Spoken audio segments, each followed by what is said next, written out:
They act like nothing bothers them, but when the doors close and they sit in silence with a counselor, everything comes out. What if I told you that the people who push you away the hardest are the ones screaming the loudest on the inside? What they reveal in those hidden moments will shake what you believe about love, pain, and human connection. They look strong, detached, composed. They walk into the room with their spine upright and their eyes scanning every detail, yet making contact with no one. You think they are confident, unshakable. You think they don't care. But when the door closes and they are alone in that silent, still room with the counselor, something shifts. The breath they've been holding for years, decades, escapes from their chest. The walls, so carefully constructed, begin to tremble. Not because someone pushed them, but because they're finally in a space where the soul no longer has to lie. They speak slowly, cautiously, like someone walking through a battlefield at night, and then they say it, "I don't feel safe around people, not even the ones I love." The words are simple, but the weight is ancient. In that sentence, generations of pain are embedded. That statement is not born from a single heartbreak. It is the echo of childhood moments where love came wrapped in fear, where the very people who were supposed to protect them were also the ones who made them feel most unsafe. A parent who shouted love but punished vulnerability. A sibling who laughed when they cried. A world that told them to be tough, to stop feeling, to armor up, and never ask for help. So they learned to hide, to dissociate, to watch from a distance and never fully enter the room emotionally, to perform strength while dying inside, because being open meant being at risk. The avoidant didn't choose this strategy consciously. Their body made the choice before they ever had the words to explain it. The nervous system is not a philosopher, it's a survivor. When it perceives danger, it doesn't ask if the danger is logical. It doesn't consider whether this friend, this partner, this lover is trustworthy. It only knows what it has learned through repetition. It stores every betrayal, every dismissal, every unmet need, and encodes it into a simple rule. People are not safe, even the ones who say they love you, even the ones who bring you flowers, even the ones who say, "I'm not like the others." And so, love becomes a trigger. Closeness feels like a trap. Connection is suffocating, and the closer someone gets, the more the avoidant pulls away, not out of disinterest, but out of self-preservation. You might chase them, accuse them of not caring, but inside they are curled up emotionally like a child under fire. They don't know how to explain this to you. How do you tell someone that their kindness feels like pressure, that their affection activates a terror you don't understand? So instead, they withdraw. They mask, they use sarcasm, deflection, silence, distance. They tell themselves stories like, "I'm better off alone," or "they'll leave eventually anyway." These aren't beliefs, these are defenses, reflexes of the wounded. In counseling, the armor slowly comes off because the counselor doesn't chase them, doesn't demand closeness, just sits, waits, breathes, and in that stillness, something unfamiliar rises, safety. Not instant, not complete, but real. For the first time, they are not required to perform. Their silence is not judged. Their guardedness is not labeled broken. And in that sacred space, they confess the one thing they've never said out loud. "I love people. I just don't feel safe around them." Not because those people are bad, but because their body is still protecting them from ghosts. And unless someone understands that, the way they love will always be misunderstood, because their fear is not about the present. It's a memory the body hasn't yet learned to forget. The contradiction lives in their chest like a quiet storm. No one hears it, but it rages. They walk through life with a deep, aching hunger for connection. Yet the moment someone reaches out to touch them emotionally, they retreat, sometimes violently, sometimes subtly, always with precision. In the counseling room, after minutes of silence, of controlled breathing, of eyes looking toward the floor, the words finally surface, like something pulled from the bottom of a frozen lake. "I want to be close, but when someone gets too close, I can't breathe."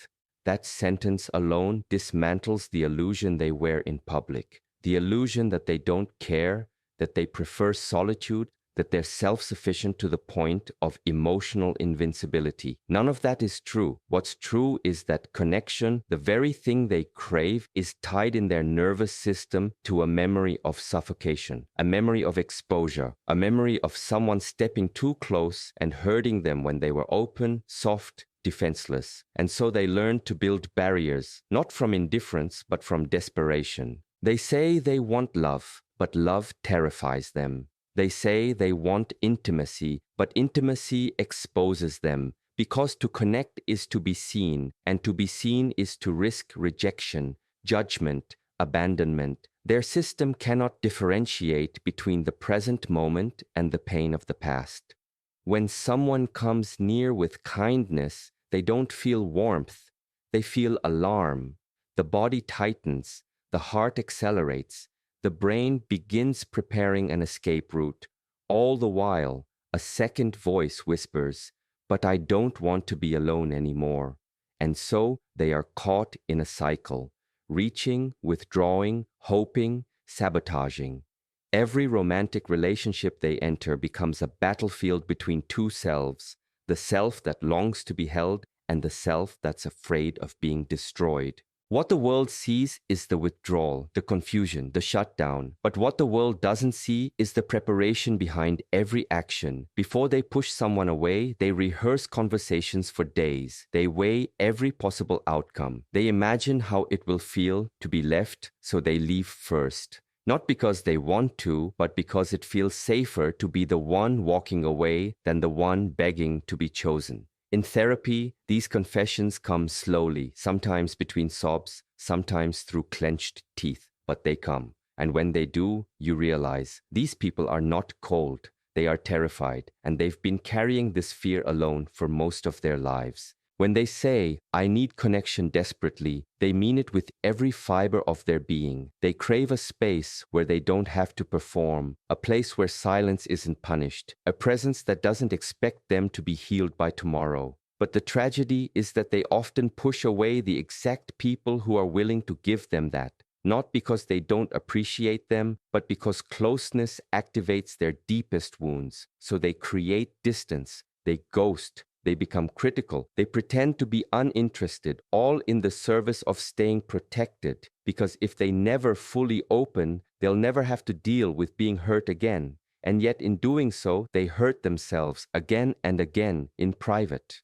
They sit alone and wonder why it always ends the same way, never realizing that the one building the walls is also the one starving behind them.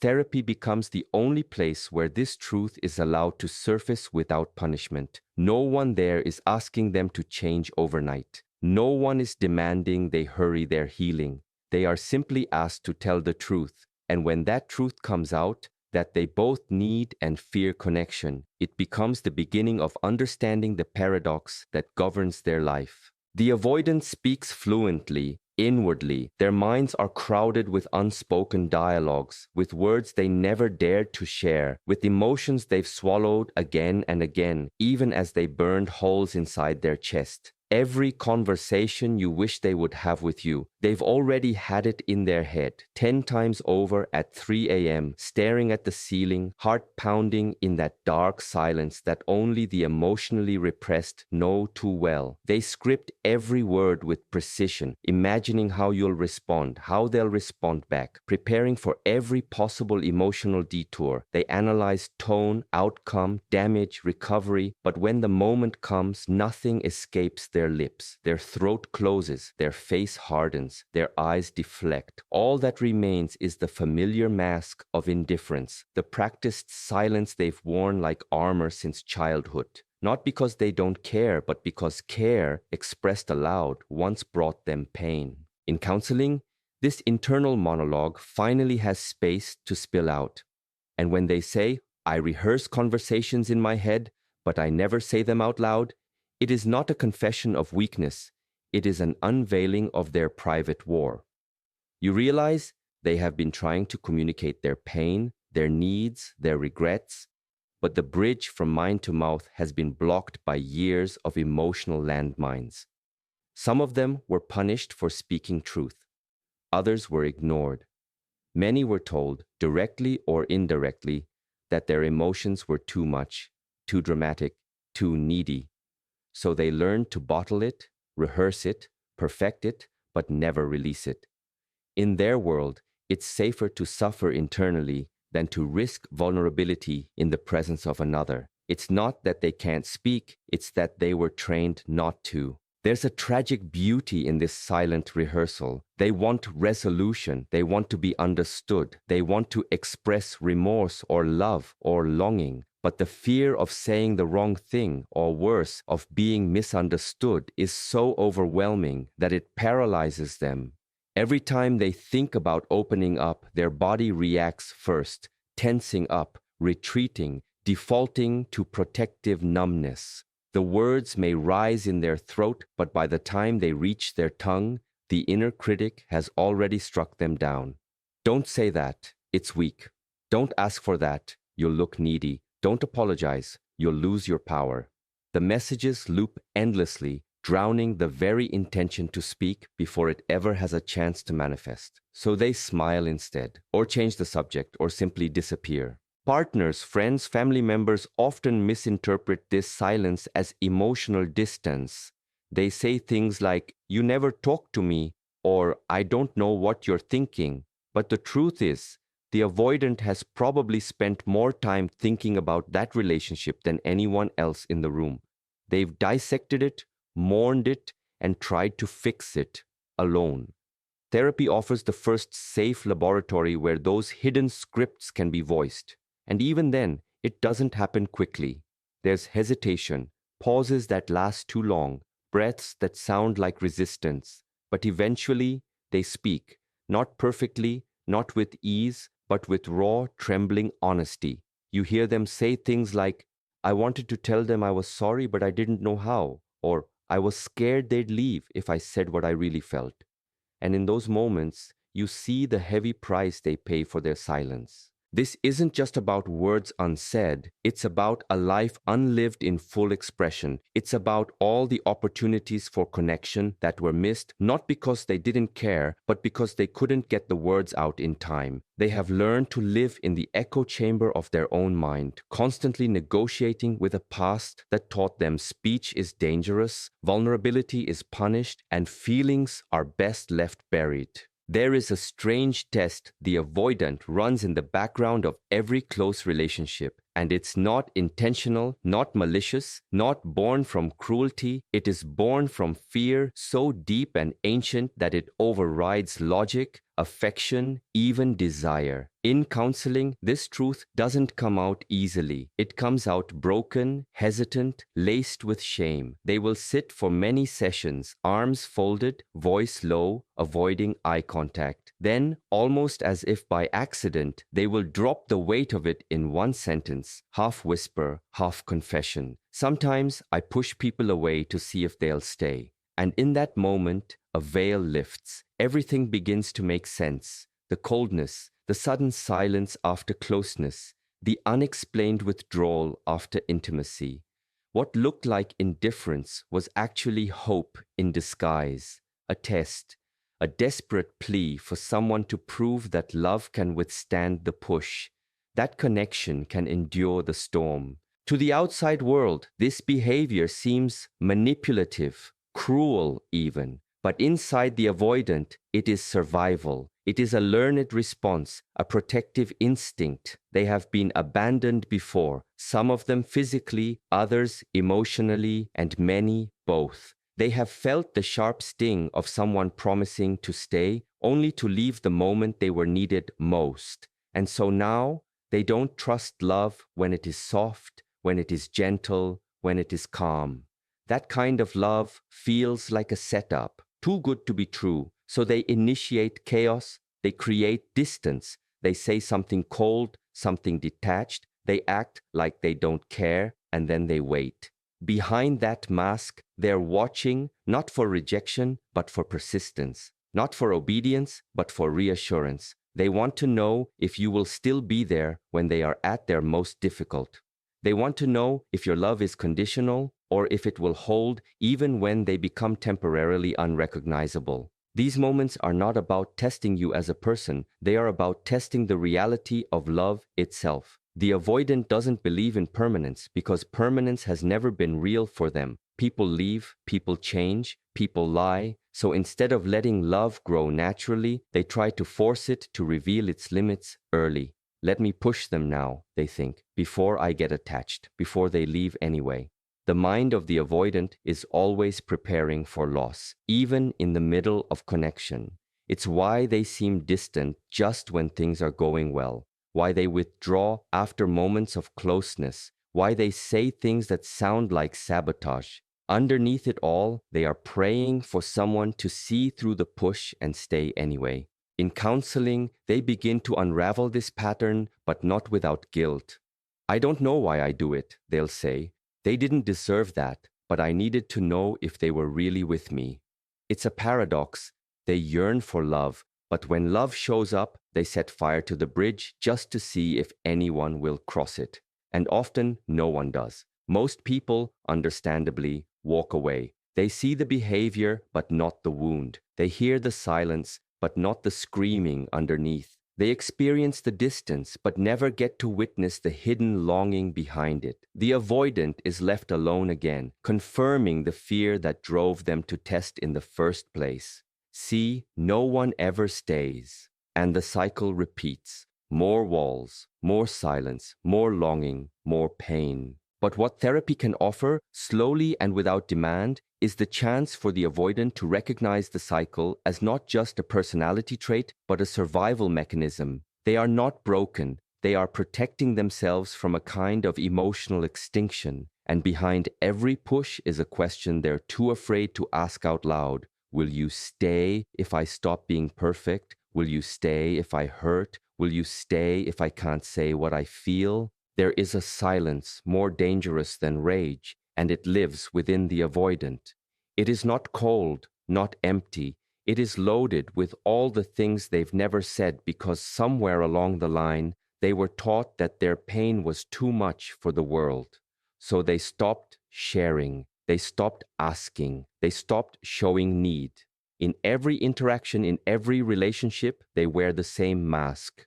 I'm fine, even when they are drowning. Especially when they are drowning. That mask is stitched together with shame and reinforced with fear. And every time someone asks, "Are you okay?" they respond with a rehearsed smile and a tight nod. Not because they're okay, but because they've convinced themselves on a bone-deep level that telling the truth about their suffering would inconvenience someone, would make them appear weak, or worse, would make others walk away. And so they hold it all in. Not to be stoic, but because somewhere, someone made them believe that being honest about their feelings would make them unlovable. In the safety of counseling, this story begins to unravel. There are long pauses, breaths held far too long, sentences that trail off before the feelings ever reach the surface. Then, one day, it comes out, not as a dramatic statement, but as a soft admission barely above a whisper, "I just didn't want to be a burden." And in that moment, everything they've carried becomes visible. The emotional self-denial,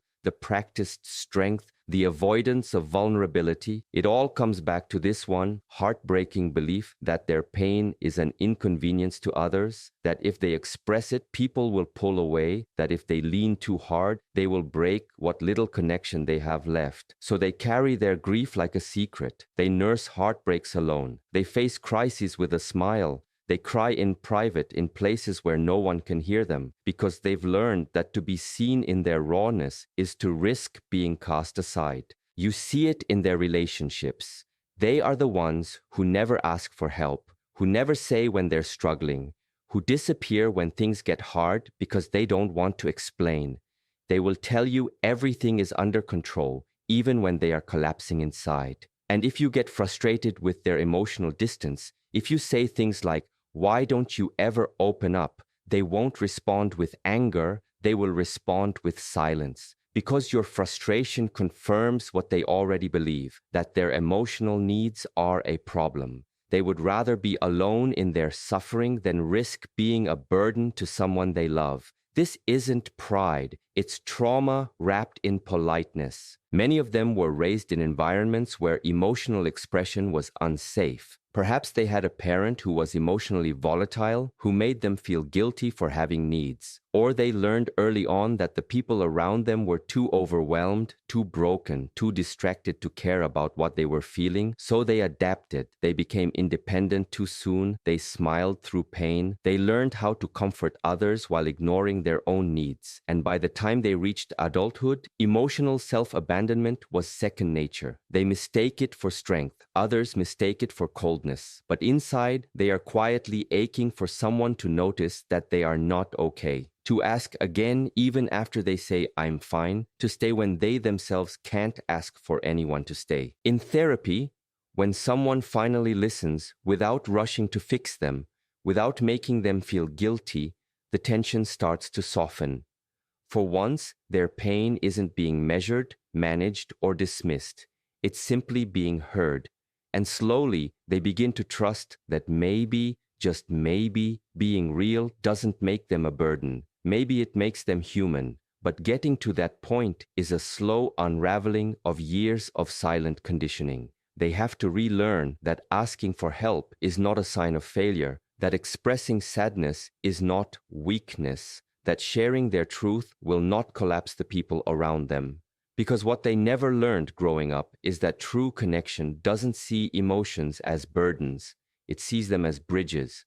But until they believe that in their bones, they will keep pretending, keep performing, keep saying, "I'm fine," even when their soul is begging for someone to ask them to stop pretending. There is a common misunderstanding that avoidants prefer solitude, that they are wired for independence, that they don't need deep emotional connection. But in the stillness of a counseling room, where the noise of performance fades and the layers of emotional armor are allowed to loosen, something different surfaces.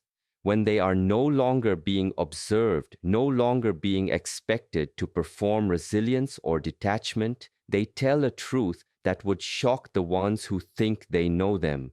"I'm not afraid of being alone. I'm afraid of being seen."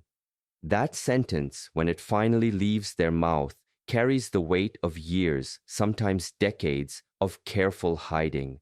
Being alone is painful, yes, but it is predictable. It is safe. No one can reject what they cannot see. No one can judge the parts of you that remain hidden. And for the avoidant, this is the real fear, not solitude, but exposure, not isolation, but intimacy. They have spent years perfecting invisibility of the emotional kind. They know how to reveal just enough to keep people close, but never enough to be fully understood. They know how to smile at the right time, speak thoughtfully, express logic instead of emotion, intellect instead of vulnerability. It isn't that they don't feel, it's that they've learned to fear the consequences of being fully known. Because being known means giving someone access. And access, in their world, has always come with danger. Many of them learned early that the moment they were fully themselves, raw, sensitive, open, they were punished, mocked, rejected, or ignored. So they locked that version of themselves away. They became who they thought they needed to be to survive. And now, as adults, when someone tries to break through those walls and reach the real person inside, it doesn't feel like love. It feels like a threat. In romantic relationships especially, this pattern becomes painfully clear. The more someone genuinely tries to connect with them, to understand them, to love them in a complete and unfiltered way, the more the avoidant feels their inner defenses spike. To others, this looks like detachment, but inside, the avoidant is struggling to manage an intense emotional storm. They might think to themselves, if they really see who I am, they'll leave. If I let them in, I'll lose control. If I show them what I feel, they'll use it against me.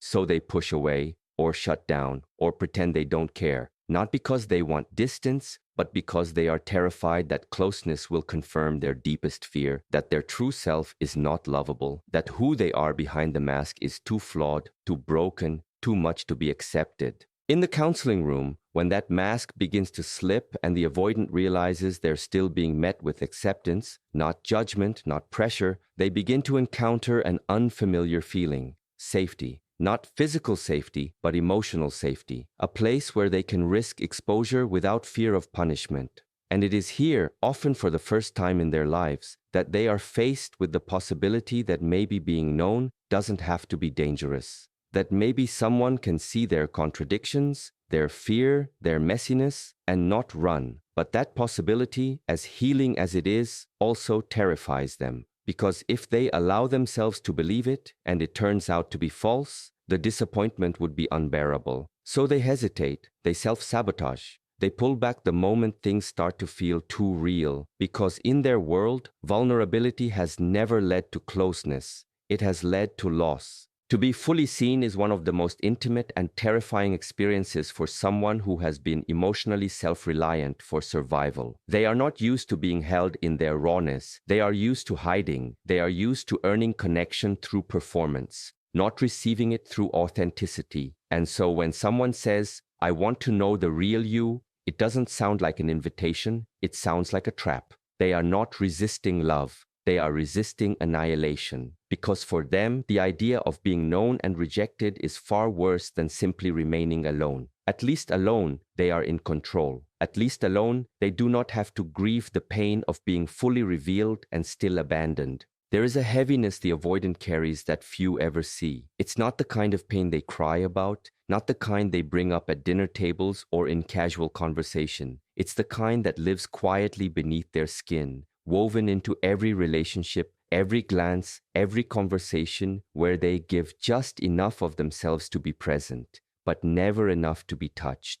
People say they're cold, detached, emotionless. But if you sit with them long enough, in stillness, in patience, in silence, a different truth emerges. They are not cold. They are guarded because long before you came into their life, someone else walked away, someone they loved, someone they trusted, and they made the mistake of being open once. They made the mistake of believing that if they were real, if they were honest, if they were fully themselves, they would be loved and held and chosen. But instead, they were met with absence, with distance, with abandonment. And that kind of wound doesn't just disappear, it calcifies. It becomes armor. And that armor looks like apathy to those who don't understand where it came from. In the quiet of counseling, when the noise of the outside world is gone and the performance is no longer needed, this guardedness begins to soften, not disappear, but soften enough for the story underneath to unfold. They sit back, arms crossed, not out of rudeness, but protection. Their body language has been trained by trauma, their expressions curated for safety. And when they speak, it often comes slowly, measured, controlled, as if each word might cost something. Then, finally, they say it, not in anger, not in resentment, but with quiet resignation. People always leave. That's why I stay distant. And when that sentence lands, it breaks the illusion that they do not care. It becomes clear they care too much. They've simply learned that caring openly comes with consequences they are no longer willing to pay. They were likely left at a moment they needed someone most. Maybe as a child, crying behind a locked door that never opened. Maybe as a teenager, trying to explain how they felt, only to be told they were being dramatic. Maybe as an adult, giving their heart to someone who only took it halfway. Whatever the story, the pattern was enough to teach them one thing. Closeness is dangerous. Vulnerability is risky, and the people you love the most are the ones who have the power to hurt you the deepest. So now, in their relationships, they keep people at arm's length, not because they don't want closeness, but because they've already imagined the moment you'll walk away. They've already rehearsed the scene. They've already felt the pain. So if they create distance first, if they build walls and keep you just far enough, maybe it won't hurt as much when it ends. To the untrained eye, their behavior looks self-centered, even cruel. They withdraw when you need them. They deflect when you try to connect. They downplay moments that are deeply emotional. But in reality, these are not signs of indifference. They are signs of injury. The injury of being left, of being invisible when they tried to be seen, of giving parts of themselves to people who didn't know how to hold them. And now, their entire relational strategy is built around avoiding that pain again. The fear of abandonment doesn't make them cling, it makes them push. Because if they never let anyone all the way in, then no one can really leave them. not in the way that breaks them, not in the way that haunts them in the quiet hours of the night. So they shut doors gently before anyone else can slam them shut. In therapy, when someone finally stays long enough to hear all of this, not just the words but the silence in between, it becomes clear that what the avoidant person fears most is not connection, it is loss. Not love, it is what happens when love turns away. And they would rather live a life half felt than risk once again feeling that kind of abandonment in full. Because once you've been left with your heart wide open, you never forget the sound it makes when it closes on itself.